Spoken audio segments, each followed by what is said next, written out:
Hi, this is Pat Iyer with Legal Nurse Podcast, and today we're going to be talking about an interesting topic that gives rise to some lawsuits, particularly in the long-term care industry, and that is when one resident starts attacking or hitting on another resident in a long-term care facility.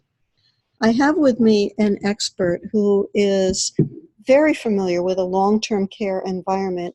She has worked for more than 25 years in the geriatric setting in the capacity of product development, operations, and clinical roles, both in the local community as well as regional and corporate levels, spanning several states across the United States. In 2009, Gina formed GD Solutions, LLC, which is a clinical consulting firm. She works with nursing homes, senior living facilities, and also provides expert witnesses to attorneys. She has multiple nursing home and senior living case reviews that she's completed, and she helps attorneys and clinicians and owners and operators understand the nuances of risk and exposure in the long-term care industry. And she's also developed an interdisciplinary team concept comprised of medical, nursing, therapy, wound, social work, MDS, which is minimum data set, and administrative subcontractors when other experts are required. Gina and I have talked about her business, and I've watched and helped her with her business growth over the years, and she has developed quite an expertise in this area. So I think you'll enjoy hearing her today as we talk about one of the specific and special problems for long-term care. Gina, welcome to the show. Thank you for being with me today. Thank you, Pat. Let's talk about why this is a timely topic. Pat, it is. Well, thank you for having me on your recording today. I'm very honored that you invited me. It's a timely topic because so many of the demographics of our nursing home environment and assisted living are changing. While we're used to seeing older women that are frail and in their 80s coming into these environments, it is now changing dramatically. We're seeing more mental health. We're seeing more veterans. We're seeing more, as a result of that, we're seeing more men coming into these settings when families just don't know what else to do or where to turn to. And as a result of that, coming into environments that aren't like their home, they're no longer in their community. They lose their network of friends for the most part until they make new ones. It can be a very stressful time. Think about any moves you made in your life from high school to college or being single to being married. I remember when I got married, I think the most difficult change for me was sharing drawers with my husband. I wanted to have my own chest of drawers the way that I had always had it. And just that alone really set me off, or having the mail come in his name and not mine. So if you can imagine, excuse me for a minute, if you can imagine heightening that to, the level of somebody's world being completely turned upside down, you can see how there's a perfect recipe for resident-on-resident altercations. And I'm thinking, as you were talking about the population, the mix in long-term care of frail elderly people and perhaps younger mentally ill men or stronger men, how that would give rise to some of the uneasy mix of people. Tell us about the factors that lead to these altercations, other than what I just mentioned in terms of mixing two very diverse populations. Mm-hmm. Well, what I wanted to do is, when I teach courses on this topic, I like to talk about the brain a little bit, and I'm going to just give you a very, very quick version of how the brain works. And when I think of the brain, I think of the outside of the brain being like a football helmet, and it's there to serve our functions that make us more sophisticated and make us human versus our animal friends. And then as you go further down in the brain, that frontal or those cortexes that are kind of like your helmet protect the things that are much more vital to your staying alive, like your ability to breathe or your blood pressure control. So when you look at the brain and you look at diseases that happen to the brain that cause aggression, many of our listeners who are nurses have certainly heard before of the 4 different cortexes of the brain: the frontal, the parietal, the temporal, and the occipital parts of the brain. And so I just kind of want to touch on those a little bit. So your frontal lobe, where you start to see a lot of behavioral changes in people, is that area of the brain, like I tell my daughter or my niece who I cycle with, who crosses roads earlier than she should, and I'm always fearful she's going to get hit by a car. I tell her that when you turn 21, you will have a more developed frontal cortex and you won't do high-risk behaviors. Or when you go to college, maybe you won't enjoy yourself so much that when you fall down, you won't have a facial injury like some of my family members have had because they've had a little bit too good a time. That's called the area of the frontal lobe that controls your spontaneity and your motor function and your judgment and your initiation. That part of the brain doesn't develop until you are in your 20s. So when you have a disease process going on in there, like a tumor or a stroke that causes some sort of obstruction to that area of the brain, you start to see loss of judgment happen, or impulsivity, which is what we see a lot of in our setting. The temporal lobe is kind of like the earmuffs. That's how I refer to it. And that controls your hearing and your auditory and your speech, because they all kind of work together. And that's why speech therapists are so involved in the cognitive aspects of functional decline when it happens. So again, when you have people that have some sort of disease or functional loss to that area of the brain, to the earmuffs, I call it, you're going to have somebody that may have expressive aphasia or receptive aphasia. And in a nutshell, what that means is I can't understand you, or I can't express the way I feel. Therefore, it's frustrating to me and I might act out. If you can imagine going through your day and not being able to say what you think, imagine how frustrating that must be. Or if you're in a room with somebody that can't do those things and they annoy you, you could see how that could create what I call that perfect storm for one resident to act out on another. The next part of the brain is the parietal lobe. And the parietal lobe, that involves your sensation, your cognition. It's how you integrate sensory input and visual systems. So I'll give you an example of that. I remember when I was a young nurse, I had a resident with a brain tumor, and another nurse and I were fixing her hair about 4:30 in the morning because we couldn't stand the way it looked. She was of African-American descent, and we were doing a horrible job fixing her hair and making it look nice. And we started to laugh at our inability to be able to do this. And the resident completely misinterpreted what we were doing, and she ended up completely losing it, if you will, emotionally, and looked at me as that perpetrator, that person that was making fun of her. And that was a real turning point for me about maintaining your professionalism in front of a patient, because they can misinterpret your good deeds, if you will. Your occipital lobe, which is in the back of your brain, that controls your visual processing in your visual cortex. So when we do sensitivity training in our setting, sometimes we'll fog up glasses with Vaseline, or we'll put a patch over a person's eye, and we'll have somebody walk in front of them to the side of them that they can't see out of, or stand in front of them, but instead of bending down to get eye level with them, they're talking at waist length. So the person, all they see is basically their shirt and not the whole being, or not the eyes. That can also be an issue if you have a visual deficit of some sort.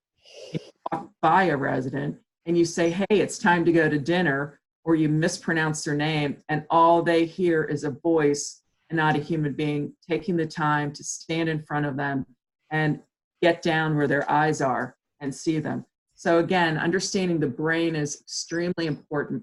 There's also an area of the brain that I just want to touch on for a minute, and that's called the limbic system. And the limbic system, again, sits under the helmet, and whoever our creator is created it that way so that these areas would be protected by the cortex, as I just touched on. And some of these areas are called your hypothalamus, your hippocampal area, and they also your amygdala. Your amygdala is something I just want to touch on for a minute.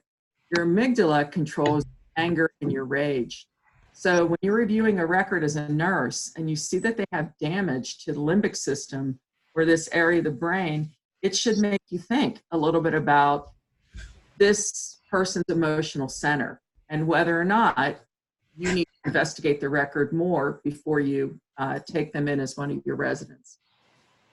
Further on down into the brain, we go into the lower part of the brain that controls those primary functions that we don't have to think about, like blinking and blood pressure, your cardiac system.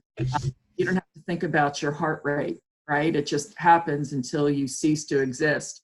Your vasomotor aspects of your body, like when you get frightened and you have a vasovagal and you lose consciousness right away. That's your body taking over for whatever reason. So if you have a lesion or something to that area of the brain, it might cause physical manifestations to occur, like all of a sudden the person's there and then they drop to the ground, or they have respiratory issues, or in many circumstances, they never even make it to a long-term care setting. They're in an ICU on a ventilator. So I touch on these things so that people can understand that when you see behavioral things going on, the difference between a good nurse and a great nurse, or a good social worker and a great social worker, or anybody else on the IDT, is to understand, before I judge this person, what's happening with them, what diseases do they have, could there be a disease that hasn't even been diagnosed that I think might be going on and I need to get a doctor to make that determination. What meds have they had changed? Because maybe it was something there that's going on.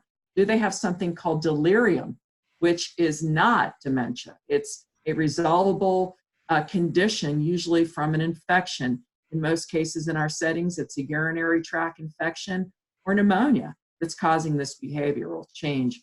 And I refer to that as critical thinking. Do we have a nurse, an IDT, that can be good critical thinkers and try to figure out in a fun detective way what's going on, rather than rolling their eyes and saying, I can't believe Joe Blow's giving us a hard time again. When's the shift over? And that's a great review for us to think about the different parts of the brain that can be damaged. I've seen a number of people with traumatic brain injuries who've had frontal lobe damage, and they have problems with impulsivity, which could certainly be a factor in an altercation. If a legal nurse consultant is getting involved in a case, it's usually because somebody has assaulted somebody else. Correct. I can remember cases that I reviewed in which the resident had dementia and was telling people after he was found with bruises all over his body, he said, a man came in the dark and hit me. And the defense of this case was, oh, he was on Coumadin, and therefore the bruises on his body came from him hitting his arms against the side rails. So give us some guidance in that situation. How do we as legal nurse consultants try to tease out and figure out what happened? Well, that comes with being a very good investigator, and I'm going to go through some of the F tags in a minute. But, you know, it's a data point. So when you see someone with bruises on their arms, what's the first thing you do? It's pretty much what you said. You review the medical record to try to see, did they start a new anticoagulant? And that includes some of the newer medications today, like Xarelto, or were they on aspirin? Or did they hit the side rail? And if that's the case, and that's what you determine by the area of the markings on the body, then you only do that through the investigative process. So as that, while you collect that data, anyone involved in the care of that resident has to be interviewed. And I'm going to share with you some interview techniques that I've actually used. But you have to do a structured interview. That means that their roommate, their roommate's family or friends, residents in front of them, meaning across the hall, residents to the side of them. That means certainly all the staff that worked on the floor. And I generally like to look at about a 3-day span. And it's generally the same staff, but I'll give you an example. We had a resident's family member that heard a slap across the hall, and this was in a very affluent area in Maryland. And then we heard a resident start to cry. Well, he was just appalled. After an investigation of him, the resident, his mother, all of the staff involved, the aide who fled the country and did not come back, interestingly, we learned that this relationship had been going on for 10 years, where this aide had slapped this resident. And it was kind of, I can't even explain the relationship because it was so bizarre to me, but it was kind of the dynamic that they got into. And, you know, the good news was we had a family member step up right away. And then we also stepped up right away and did the investigation that we needed to conclude where we, you know, ended up with. But these sorts of things can happen in any facility. So it's very important that you respond to it appropriately.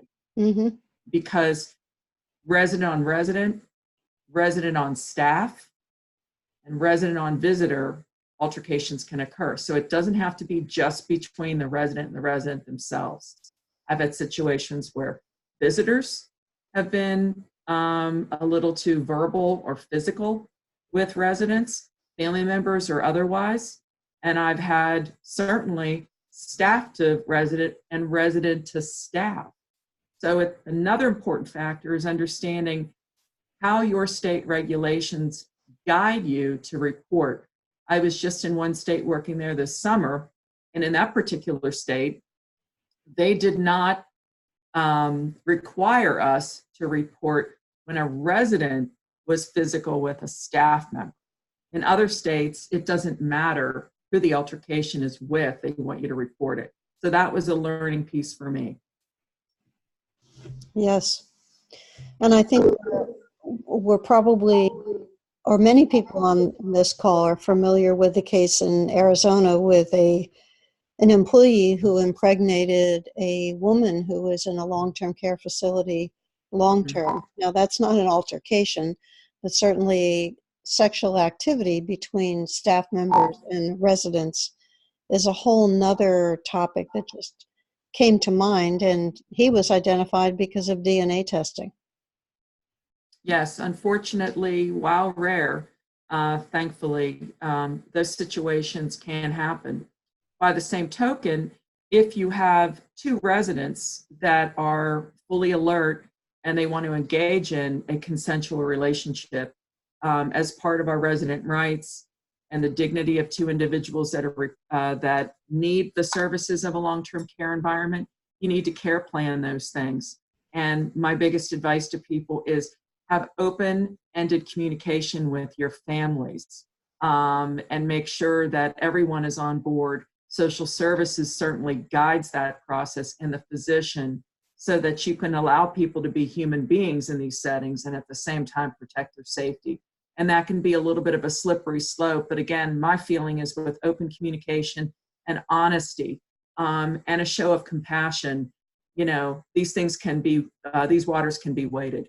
Well, you mentioned earlier about federal regulations, and I know that the legal nurse consultants listening to us would want some background in terms of where they would look in the federal regulations for the information that addresses the altercations that we're talking about. And we'll leave the sexual contact aside, but focus on the physical violence, or maybe maybe verbal violence that can occur and result in lawsuits. Can you give us some details about that? Sure. So in preparation for our call this afternoon, I did pull some regulations, and I'll tell you, if you can see it behind me, you'll see something we call a watermelon book. Yes. And that is long-term care survey. That is, I believe that book was actually created in 1987. It goes back to the Reagan administration when the first set of COMAR regs were written, and those regulations have been drastically revised in the last 3 years. 2017 was when all of the regulations changed in the way that we conduct our abuse investigations. So what I want to do right now is just go through some of the F tags. You have to remember, and the more that I do these cases, the more it becomes so abundantly clear to me that really anytime I review a record, or maybe it's just because I'm so sensitive to the issue from being a legal nurse consultant, anything can be construed as neglect. Anything can be construed as or mistreatment. It's really the eye for knowing what to dig for and how to apply the regs that I think, again, takes that legal nurse consultant from a good one to a great one, because it is a complex field. So there's a couple regulations that I would point people to. And in the new F tags, the regulations that fall under abuse and neglect are the 600 level F tags. And F tag 604, and F tag stands for federal tag, and again, found in the watermelon book. And I say that jokingly, that's more of an internal phrase we use. F tag 604 speaks to resident respect and dignity. And under that definition, it says that the resident has the right to be treated with respect and dignity, including the right to be free from physical or chemical restraint imposed for purposes of discipline, convenience, and are not required to treat the resident's medical symptoms consistent, that are consistent with, and then they cite a statute 483.12, which many of the statutes are based off of. I mention this because this regulation relates to the use of psychoactive medication. If you have a resident with behavioral manifestations, okay, and that person is considered a bully, or that person is considered aggressive, one of the last things you want to resort to is the use of mind-altering medications. You first want to peel back that onion and find out what were the triggers that caused this aggressive behavior to occur. I've been in some buildings that when I go in as a consultant, they feel zooey to me. And I'll tell people that this building just feels zooey. And when I get up on the floor, I see why. Because activities aren't occurring, residents aren't engaged in doing things that are meaningful, staff may be sitting behind the desks instead of out on the floors, there may not be enough staff, and those basic needs might be unmet, like keeping people cleaned, making sure that they're eating their meals in a safe and clean environment, and making sure that they have enough rest. Very much like the care of a small child. You know, if you do that, those three things well, and they still have colicky, well, then you've got a different problem. And that's kind of the way I approach the way that I care for the elderly. So in this regulation, it the convenience of one of these drugs versus the disciplined use of it. You have someone in a situation where they are either chemically restrained or physically restrained, and very, very innocent on behalf of the facility, like wheeling a resident underneath a table where they can't get out. That could be a caregiver that's just not as educated on it. And the next thing you know, you have an altercation when somebody throws a cup of ice water on another person. And I'm giving you real life examples that I've actually dealt with. So what you want to do, again, is understand what were the triggers. Sometimes it's the restraint. some buildings, and I've been to a building where when I saw this, I loved the staff, but they had a cart and they went down the hallway, and I actually thought the cart had like games and things for the residents to get engaged with. But what it had was an entire cart of different monitors to put on people. A chair monitor for her, a cushion for him, a bed alarm for her. And that particular unit, again, was a zooey environment. It took us about 30 days, but we did get those, what I would call, it is a form of a restraint now, eliminated, and started to figure out what could we do to engage people a little bit more. As part of the new regulations, the physician can order a mind-altering drug or psychoactive medication, and that would include anti-anxiety, anti-dementia, and a hypnotic medication. But they have to review it every 14 days. So my rule of thumb is, if you don't have to give it, then don't. If you're going to give something, then give a one-time order of something and then reevaluate the person. That's only after you've met all their unmet needs, you've looked at behavior management approaches, you've separated the residents if there's an altercation between two people, you've moved the resident's room to a calmer place, you've done a million other things before you call the doctor up and say, we need a one-time order of such and such, Ativan or whatever. All right. It sounds like a lot of factors to consider, and to think about. The easy solution is to sedate a person, but it's not the best solution from what I'm gathering from what you just shared. Absolutely, because sedating a person now means that they're a higher fall risk. Mm-hmm. You kind of go in a circular fashion, kind of in the wrong way. You're going backwards instead of forwards, because then you're looking at, for example, if somebody is on Ativan and the doctor says, give them a shot of Ativan, well, then you better have somebody nearby that room watching them a lot, because if they try to get up and go to the bathroom and it's the first time they've ever had it, on top of that, they may have sensory problems. They could be in a new room that's not well lit. They could have a roommate that gets on their nerves. Imagine what a perfect recipe that is now for that person to fall. Mm-hmm. Absolutely. Mm-hmm. Well, we've covered a lot of territory today, Gina, and I have a feeling that we could go on for another hour and not even touch the surface of this topic. Can you tell our listeners how they can find out more information about your company and the services that you offer? Absolutely. So you can reach me on LinkedIn, and you can reach me. I'm an old AOL scout. I'm afraid if I switch from AOL, people won't be able to reach me. So my email is G for Gina, D for D'Angelo, which is my name, solutions, which is plural with the number 1 after it. So it's gdsolutions1@aol.com. I don't have a website up yet. I plan to do that down the road. And those are the best ways to reach me right now. I'm very responsive to people.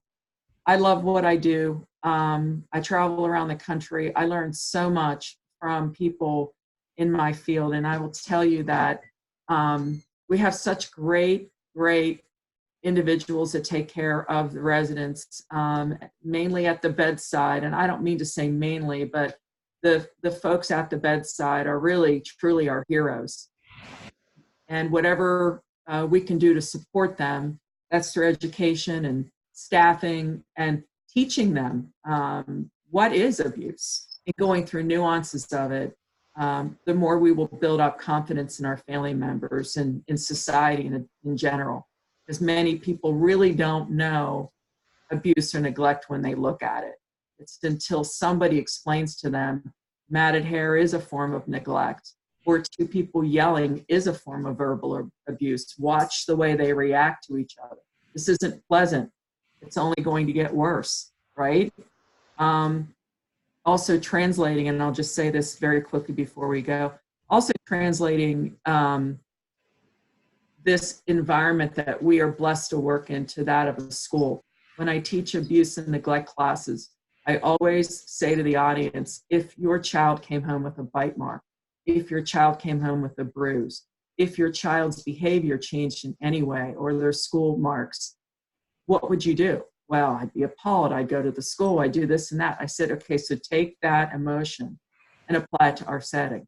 And if everybody went to work every day and thought like that about the elderly, we would really be hitting the ball out of the park. So thank you for having me on today, Pat. Well, thank you, Gina. This has been Gina D'Angelo and Pat Iyer talking about resident-on-resident altercation, and we've also touched on some other subjects as well. Gina, your passion for taking care of the elderly really comes through when you talk with us, and I appreciate that. We are all going to be in need of some type of services as we age, and we would really hope that the people taking care of us have that same passion. Well, thank you, Pat. And be sure, as you're listening to this program, to take advantage of our new mobile app, which is Biz.edu, where you can download our podcasts. You can listen to our podcasts in the palm of your hand, as well as see our webinars, read our articles, take our courses, watch our videos, and get all your legal nurse consulting content in one place. We'll be back next week with a new interview, and thank you for listening.